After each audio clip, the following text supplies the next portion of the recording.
Benvenuti a Dalla Vigna al Vino, un podcast in collaborazione tra il Consorzio Friuli Colli Orientali Ramandolo e la Taverna Friuli Wine. Sono Wayne Young e vi farò scoprire i segreti delle uve coltivate nelle varie denominazioni dei Colli Orientali. Conosceremo insieme in queste 12 puntate varietà e produttori di questo territorio unico.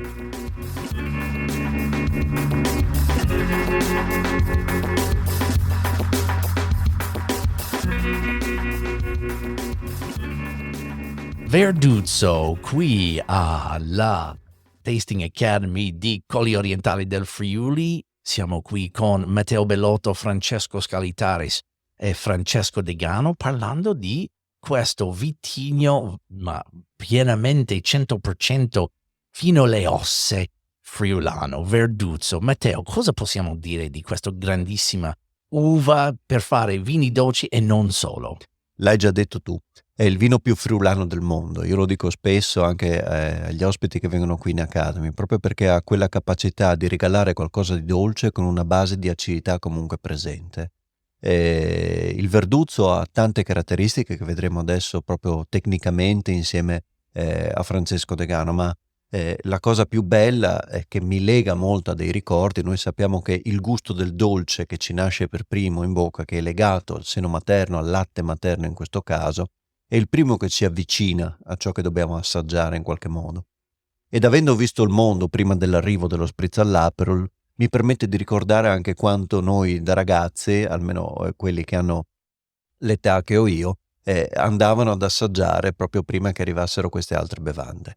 La bellezza del Verduzzo sta nel fatto di poter accompagnare i cibi e di mantenere questa grande esplosione proprio anche accompagnando dei cibi grassi, proprio con la sua dolcezza, mantenendo questa acidità che permette pulizia, per cui mai è stucchevole in questo senso. Il Verduzzo ha una pelle molto dura, una pelle che riesce a resistere a tutte quelle che sono le piovosità e i problemi che le stagioni friulane possono regalare, ma che comunque riesce sempre a dare un qualcosa di dolce alla fine, no? Come si dice, mantenendo sempre alta la tensione anche verso le acidità. Volevo chiedere a Francesco Degano, visto che tecnicamente poi il Verduzzo non può essere vinificato come un vino bianco normale, ma quello lo diremo magari dopo. Anche il Verduzzo, ne avevamo già parlato per il refosco in questo caso, ha un ciclo vegetativo molto lungo e quindi deve resistere moltissimo alle stagioni. Parto dal presupposto che non mi cogliete assolutamente impreparato sul Verduzzo, perché come mi ha descritto qualcuno, io sono un agronomo nato alle pendici delle colline di Savognano del Torre, Certo. dove il Verduzzo è sempre stato coltivato nelle sue diverse sfaccettature. La prima cosa che ti posso dire, Matteo, è questa, che è un vitigno molto eclettico, cioè riesce appunto a esprimere le sue potenzialità in modi diversi. Il primo modo è quello appunto di un vino dolce. Noi abbiamo tecnicamente lavorato per anni sulle sue caratteristiche legate al fatto che nell'ultima parte della stagione riesce ad arrivare a muffa nobile, no? Quindi a questo obiettivo, che è quello che ci dà la possibilità di avere dei vini non solo di struttura, ma anche con un naso molto sviluppato, ma si deve fare nel modo migliore possibile. È il modo che facevano poi, no, i nostri nonni, quindi quando lasciavano i verduzzi in quelle zone, parlo della parte più settentrionale del nostro comprensorio, andare quasi a marcire. Attenzione, sto usando un termine molto forte, però riuscivano ad arrivare dopo le piogge di settembre, di inizio ottobre, raccogliendolo appunto con una buona percentuale di muffa nobile, che spiego velocemente essere la stessa botrite, ma che non riesce a evadere, quindi perché le temperature si abbassano in quella fase della stagione, e concentrare molto quelle che sono le caratteristiche dell'uva stessa. Abbiamo lavorato per anni su questa target agronomico, dividendo anche le zone in appunto in zone diverse dove si può ottenere questo tipo di risultato, e il risultato finale è effettivamente molto molto interessante. Bisogna stare molto attenti perché è un'uva che ha tannino, perché diciamo, come dicono i nostri i viticoltori di Ramandolo, è un falso rosso, ok? Perché ha tannino anche all'interno della polpa. Beh, queste caratteristiche comunque gli danno estrema complessità e costringono poi anche durante le stagioni a dover scegliere in base a quello che la stagione può regalare come ottenere anche questa botrite. C'è la possibilità di ottenerla direttamente in vigneto, c'è la possibilità di farla in cassette, ma c'è anche un progetto che tu stesso hai portato davanti proprio per la creazione della botrite. Esattamente, Matteo, e il progetto è nato proprio dal fatto che comunque negli ultimi anni, e torniamo sempre al discorso legato al cambiamento climatico, ci sono delle piogge meno frequenti nell'ultima parte della stagione. Noi possiamo aiutare in qualche modo le uve di Verduzzo Friulano ad arrivare allo stesso risultato, che è quello della muffa nobile, con degli appassimenti in cassetta, appunto in fruttaio, che possano arrivare fino a quel punto. Però noi diciamo sempre, è meglio comunque raccogliere l'uva in campagna nel momento più giusto. Quindi si riesce a raggiungere questo risultato la maggior parte delle volte, ma comunque possiamo anche dare una mano ad arrivare allo stesso, ripeto, risultato, avendo l'accortezza e la capacità di riuscire a farlo in fruttaio. Il fruttaio è sempre stato usato dalle nostre aziende per l'appassimento delle uve di Verduzzo e di Piccoli. Beh, qual è il momento giusto allora? Dicelo. Lo decidiamo noi, in base alla stagione. Io ho una domanda perché Vai. stiamo parlando tantissimo di Verduzzo e l'abbiamo solo menzionato questa parola Ramandolo una volta. Che se dobbiamo parlare del posto, dell'eccellenza per il Verduzzo in Friuli Venezia Giulia, dobbiamo parlare di Ramandolo. Che cos'è di Ramandolo? Chi porge questa questione a tutti quanti. Che cos'è di Ramandolo che fa il posto perfetto per fare il Verduzzo? Beh, questo ce lo dice Francesco. Insomma. Ve lo dico volentieri. Allora, la zona di Ramandolo ha delle peculiarità molto precise.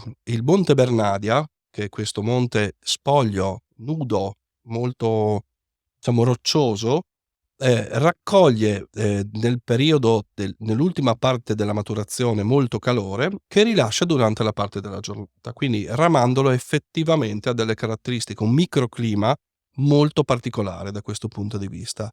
Non solo la zona di Ramandolo, diciamo, ha queste caratteristiche, ma tutto, diciamo, il comprensorio della DOCG. Però in particolare in quella zona c'è questo effetto molto forte della montagna. E quindi qua abbiamo veramente un qualcosa che secondo me mi riporta, e qua chiedo poi anche a Francesco cosa ne pensa, Francesco Scalettares in questo caso, di quanto sia importante la geografia e la localizzazione di un qualcosa che ci restituisce non soltanto dei vini buoni, ma dei vini unici in questo caso. Sì, assolutamente, ma noi sappiamo che il Verduzzo giallo, no? Il Verduzzo verde ormai è praticamente sparito, invece il Verduzzo giallo, che è quello che utilizziamo più comunemente anche per produrre il Ramandolo, lo troviamo nelle nostre terre già fin dal 1400, quando durante un concilio al Papa Gregorio XII fu offerto del Verduzzo, che adesso chiameremo Ramandolo probabilmente, anche se in realtà pare che venisse dalla zona di Faetis, quindi un pochino più a sud, insomma, quello che probabilmente quindi non era Ramandolo a tutti gli effetti. Però effettivamente è estremamente connesso con il nostro territorio, anche se in realtà spesso si sente parlare anche di Verduzzo trevigiano, quindi qualcosa che va oltre la nostra regione, anche se credo, insomma, senza troppa paura di essere smentito, che Verduzzo uguale Friuli uguale Ramandolo, non solo Ramandolo ovviamente, ma sicuramente Verduzzo uguale Friuli, che poi dopo l'abbiamo valorizzato con una DOCG, appunto Ramandolo, però questo non vuol dire che anche nelle altre zone dei Colli Orientali non si possa produrre un buon Verduzzo. E su questo io farei una domanda appunto per Francesco: quali sono secondo te le condizioni climatiche, geologiche ideali per produrre un Verduzzo secco e passito o dolce? Allora, dunque, scindiamo le due cose. Cosa vuol dire? Che il verduzzo da verduzzo dolce, quindi classico sostanzialmente, lo piantere se facciamo il solito gioco, no, se Francesco Degano avesse la sua azienda e dovesse coltivare del verduzzo, dove lo coltiverebbe? Allora, lo coltiverei in più zone, quindi come per altri vitigni avrei, diciamo così, cortezza agronomica di magari coltivare una parte del verduzzo in punta di collina per riuscire ad esprimere, diciamo, la sua parte più evoluta, ok? E poi una parte del verduzzo nelle zone più umide per riuscire ad arrivare a quella muffa nobile di cui prima parlavo. Quindi comunque, come per altri vitigni, ripeto, andrei a diversificare quella che è la produzione, che potrebbe darmi poi alla fine un blend di uve che mi può dare un po' più di complessità nel vino finale. Che poi anche dobbiamo ricordarci che per il verduzzo dobbiamo smettere di relegarlo soltanto all'abbinamento dolce con dolce, per poterlo riportare poi al fatto che sia un vino in grado di reggere più tipi di pietanze e più piatti in questo senso, per cui credo che la grande sfida dovrebbe andare da quella parte. Sono completamente d'accordo. Secondo me non consumiamo come persone abbastanza vino dolce perché pensiamo proprio quello che deve tenere il dolce per il dolce, che non è vero. Infatti, perché quando arriviamo al dolce, solitamente a cena abbiamo il caffè, l'Ammazzo Caffè o l'Amaro di Udine e non andiamo avanti oltre. Nell'unico cru regionale, che è quello dell'Aramandolo di OCG, appunto, abbiamo la possibilità di avere tanti interpreti, in particolare un'azienda che tra l'altro interpreta il Ramandolo anche in più versioni. Chi andiamo ad ascoltare adesso? Stefania Dri, di azienda Giovanni Dri, il Esatto. Wrong Cat, Esatto. è una delle aziende storiche che ha messo proprio la fama su questo, ma anche la bellezza di avere, come hai detto tu, diverse versioni dello stesso vino. Andiamo ad ascoltare.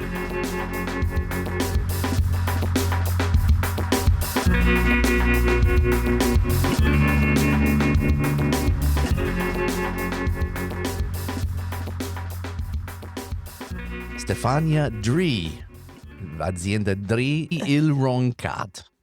Parliamo di Ramandolo, parliamo di Verduzzo. Descrivimi un po' il tuo rapporto con questo bellissimo vitigno autoctono friulano. Allora, ritengo che il verduzzo sia un'uva unica al mondo, perché ogni tanto quando si ha occasione di incontrare sommelier internazionali che quindi hanno avuto sicuramente più opportunità di assaggiare vini di tutto il mondo rispetto a quello che possiamo fare noi come produttori, chiedo sempre: conoscete un'uva come il verduzzo che è bianca ma è rossa perché questa è la sua chiave, la sua caratteristica? Ed effettivamente nessuno sa indicarmi un'uva simile, perché per altri vitigni magari ti dicono sì, mi ricorda questo, magari il pepato, il fruttato, l'aromatico, insomma ci sono dei punti in comune. Il verduzzo invece è unico ed è quello che ti stimola, perché effettivamente il fatto di avere una cosa così preziosa che si coltiva poi storicamente da sempre a Ramandolo, tanto che è l'unico vino che ha preso il nome del territorio, ti dà un'importanza in più. Tant'è che poi in un periodo in cui effettivamente Ramandolo è comunque un vino dolce, anche se è un vino dolce non dolce, in un periodo in cui i vini dolci fanno un po' più fatica, questo è vero, io non riesco in una zona come Ramandolo a venir meno al mio progetto, cioè io devo continuare a fare Ramandolo e prima o dopo il vino dolce troverà di nuovo la sua importanza, il suo momento, perché in realtà il vino dolce si può bere in tanti momenti diversi e non soltanto al fine pasto, e quindi tu ti senti proprio motivato a salvaguardare un'uva così speciale che effettivamente ha in questa parte dorata tutta la sua emozione, perché il dorato che si vede anche poi coincide con il tannino che si sente in bocca e che ti lascia poi questa sensazione asciutta, no? E non dolce. Quindi secondo me il mio rapporto proprio è salvaguardare quest'uva e salvaguardare questo vino, nonostante le mode, nonostante le tendenze, ma riuscire sempre a valorizzarlo. Ma anche se, come hai detto tu, che il mercato dei vini dolci non è il più importante nel mondo per il settore, però per voi secondo me lo è ancora. Per noi lo è Voi ancora. vendete la maggior parte Parte di vino dolce. vino Noi siamo dolce. un'azienda specializzata nel vino dolce, con il vantaggio che effettivamente è un vino dolce con caratteristiche diverse, quindi questo ci permette di avere un mercato differente. È un vino delle emozioni, quindi anche questo è un piacere, perché ancora di più rispetto ad altri vini è legato al momento emozionale della vita. E certo, no, per noi rappresenta il nostro mercato principale, questo sicuramente. Ok. Hai detto che c'è questo carattere unico del Verduzzo. Per quelli che forse non conoscono così bene il Verduzzo, che cos'è questo carattere unico? Ecco, allora il verduzzo è come se fosse un'uva rossa mancata. E quando raggiunge la maturazione, proprio raggiunge questo colore rossiccio dorato che si porta in bottiglia. Quindi se noi facessimo il verduzzo secco, avrebbe esattamente lo stesso colore. Non bisogna farsi ingannare pensando che quando si vede un vino con quella tonalità sia coincidente con un appassimento, necessariamente no. Quello è il colore dell'uva. Questa nota, questa parte tannica è la parte che di solito è tipica dei vini rossi e non delle uve bianche. Il verduzzo proprio mantiene questa tannicità anche se non ha un contatto con le bucce, è come se fosse prima dei macerati, in tutto sommato, ecco, come tipologia. La gente oggi è abituata a assaggiare i macerati, forse confrontando capisce questo tipo di sensazione in bocca, ecco. Tant'è che cosa succede? Che per bilanciare questa parte tannica i nostri nonni hanno sempre lasciato il residuo zuccherino, quasi di necessità. Perché? Perché effettivamente se fosse secco sarebbe poco elegante da bere, ha solo il tannino e non ha altre caratteristiche. E invece con il residuo zuccherino si crea questa sensazione iniziale di dolcezza, ma poi ecco che arriva il tannino e ti asciuga la bocca. Quindi è un vino che ha una bevibilità completamente diversa e ha quasi appunto una stoffa da vino rosso. Ecco, questa è la caratteristica del Ramandolo e del Verduzzo. E sapendo che il vino deve avere questo equilibrio, serve un po' di dolcezza per contrastare un po' questa tannicità. Prima cosa, io forse l'ho sentito male, ma voi fate un vino dolce senza appassimento? Sì, allora, noi facciamo nell'ambito del Ramandolo anche la tipologia con l'appassimento, però noi preferiamo l'appassimento in pianta proprio perché si mantiene questo equilibrio con la parte tannica. Perché quando si comincia comunque ad avere residui zuccherini molto elevati, dettati da appassimenti molto spinti, a un certo punto questo tannino viene coperto necessariamente e conseguentemente in quel caso si ottiene magari un grande vino dolce, ma che secondo noi perde proprio la caratteristica dell'uva che va sempre salvaguardata come primo elemento, secondo me, in un vino. E invece le altre tipologie di ramandolo che facciamo sono solo delle vendemmie tardive, ma naturali, diciamo, dettate dal territorio, perché nella zona di Ramandolo si vendemmia esclusivamente nel mese di ottobre.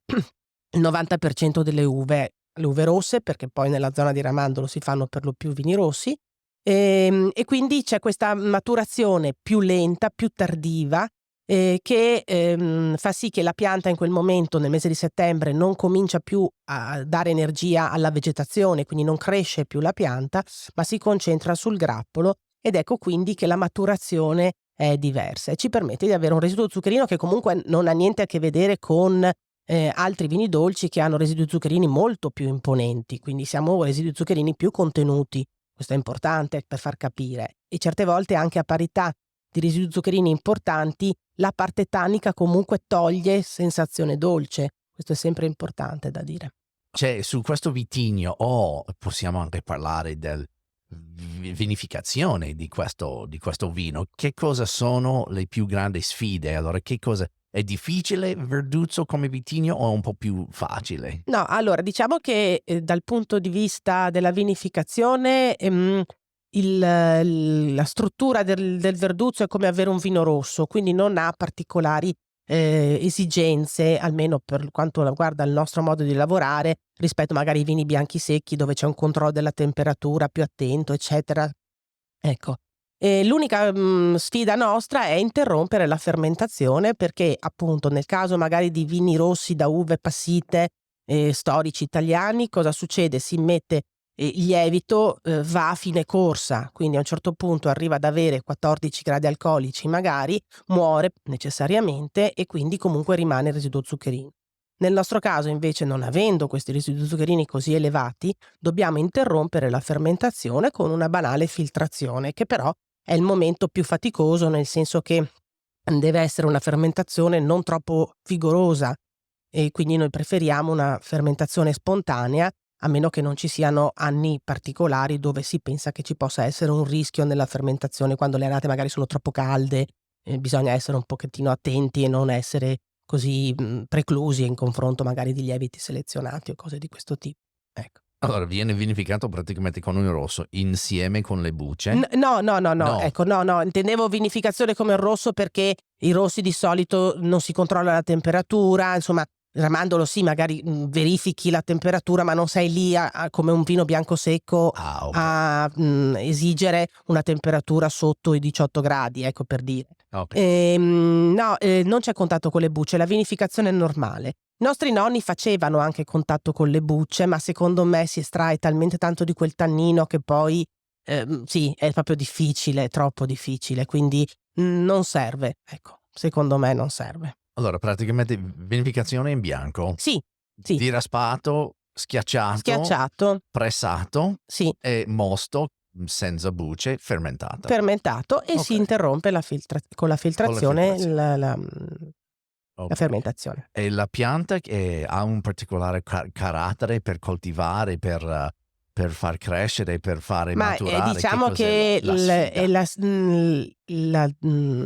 la caratteristica migliore è proprio avere una poca produzione, quindi delle piante con pochi grappoli, più stentate, infatti la zona di Ramandolo, soprattutto la collina del Roncat, è quella proprio dove ci sono quei pochi grappoli appesi lì da soli che sono bellissimi e lì si ottengono i risultati migliori. Sul verduzzo non bisogna mai produrre troppo, quello è sicuro che per un vino dolce non va bene, ecco. L'esposizione a sud sulla montagna, sul Monte Bernadia è la migliore, i terreni migliori, diciamo che fa tutto il territorio lì.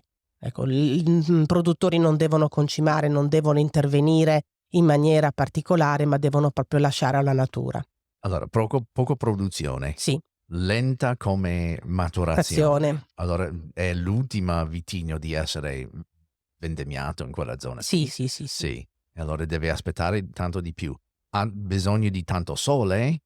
Sì, allora, la nostra zona è una zona in realtà di elevata piovosità, però appunto i nostri nonni, forse anche per quello si è scelto il verduzzo, no? Le uve rosse, perché si fa a Ramandolo principalmente verduzzo, che comunque è come un'uva rossa, e poi i vini rossi. Perché? Perché c'era questa elevata piovosità che quindi determinava la necessità di non avere uve mature nel mese di settembre, quando magari c'erano più piogge, ma di andare in un periodo più avanti verso l'autunno inoltrato, proprio perché così invece le piogge non sarebbero andate sull'uva pronta per essere raccolta, ecco. Quindi uve con buccia più spessa, più resistenti alle malattie, quindi ecco, lì c'è stata una selezione naturale del clima.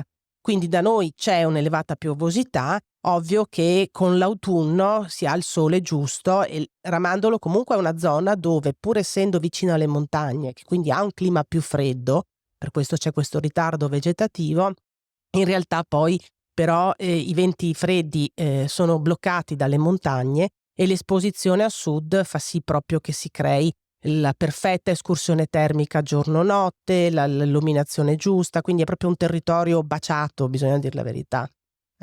Ok. Allora, l'ultima cosa, descrivimi la situazione perfetta per bere un bicchiere di Ramandolo. Ah, la situazione perfetta. Allora, io dico sempre che il Ramandolo, soprattutto quello che è vinificato solo in acciaio, quindi quello più semplice, il classico, chiamiamolo classico per far capire, va bene dall'aperitivo al fine pasto. Quindi non c'è un momento sbagliato per un bicchiere di ramandolo, perché certe volte ovviamente il vino la mattina non è che si beve vino di solito, ecco, però ecco un bicchiere alle 11, un bicchiere di ramandolo per brindare, secondo me, con degli amici è comunque una cosa piacevole. Prima di mangiare con un pezzettino di formaggio, con del prosciutto di San Daniele, cioè anche l'abbinamento con il salato è per me eccezionale. Può essere un abbinamento più gourmet, quindi con le ostriche, se uno vuole fare una bella cosa. A fine pasto, di nuovo coi formaggi. A casa abbiamo tanti dolci in Italia di tutti i tipi, con le mandorle, con la frutta, dolci della tradizione casalinga, e quando si hanno questo tipo di dolci è perfetto aprire una bottiglia di ramandolo.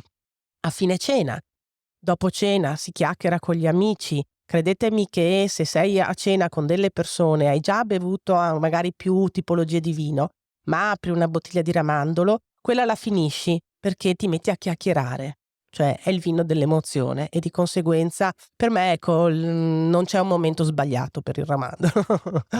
Mi piace quella scena che alla fine del pasto avete mangiato, avete chiacchierato e si apre questa l'ultima bottiglia, Mm, no? E con calma, senza cibo davanti, solo sì, un gruppo di amici sì. a chiacchierare e parlare non solo di questo vino, ma forse della vita, Della vita, della sì. filosofia, Sì. della musica. Però quel momento non voglio dire vino di meditazione perché lo odio No, quello. sì, no, anche a me non piace come termine. No. Io direi che il vino dolce rende dolce la vita, quindi tutto sommato è un modo proprio per stare insieme. In questo periodo poi del Covid che siamo stati così tutti lontani, no, fisicamente, e forse adesso dobbiamo ancora recuperare un pochettino questa abitudine allo stare insieme, perché siamo un po' impigriti anche, no? Ecco che proprio l'idea degli amici che chiacchierano con una bottiglia di ramandolo, e la chiacchiera viene facile, ma non perché si beve troppo, non per l'alcol, proprio per una questione di piacevolezza, ecco. Bellissima. Grazie Stefania. Grazie a te, grazie a tutti.